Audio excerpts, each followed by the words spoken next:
Alors voici la première vidéo par rapport à l'approche graphique, la lecture et l'interprétation des graphiques.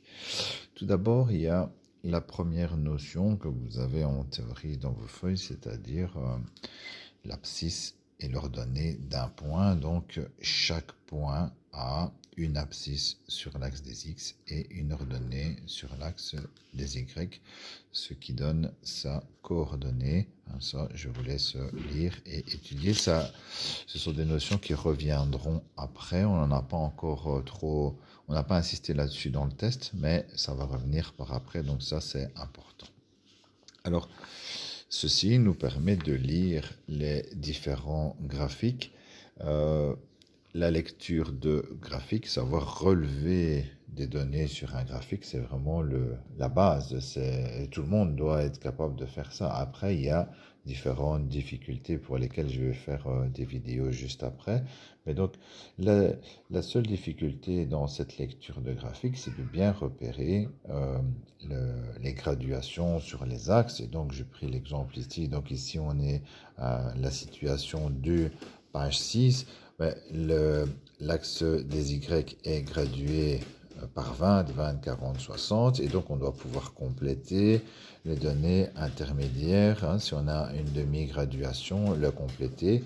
Normalement, tout le monde est capable de faire ça, en tout cas dans ce cas-ci. Hein, pour la situation 3, page 7, même chose, on nous donnait que le 1 sur l'axe des X, sur l'axe des durées, et le 100 sur l'axe des distances. Eh bien, on complète. N'hésitez pas à écrire et à compléter jusqu'au bout, parce qu'on a vite fait une erreur en comptant sans écrire, donc n'hésitez pas à écrire.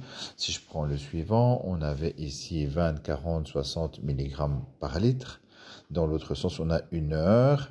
On rajoute 2 heures, et puis l'heure divisée en 4, mais c'est un quart d'heure, une demi-heure, 3/4 d'heure, etc. Hein. Donc voilà, n'hésitez pas à compléter et toujours bien se poser la question de la graduation sur les axes. Voilà pour la situation 8, page 12. Bon, vous avez tout ça, vous avez les corrigés de tous ces exercices dans vos feuilles. Hein.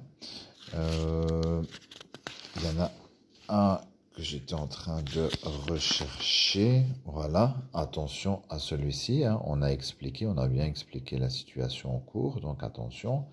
Vous voyez ici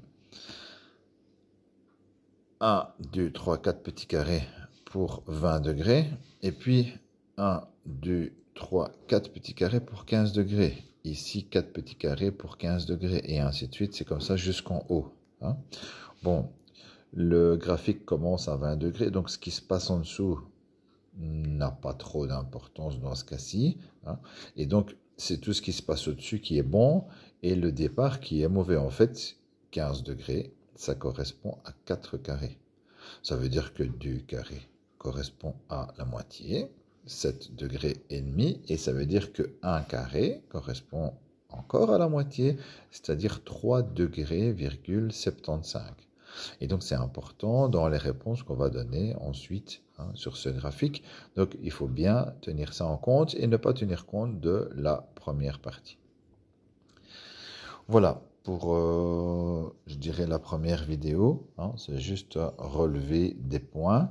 Donc ça, vous pouvez vous exercer. Hein, il y a pas mal de questions où ce sont uniquement des relevés de points. Si vous avez des questions, n'hésitez pas. Maintenant, je vais faire d'autres vidéos pour les différentes difficultés.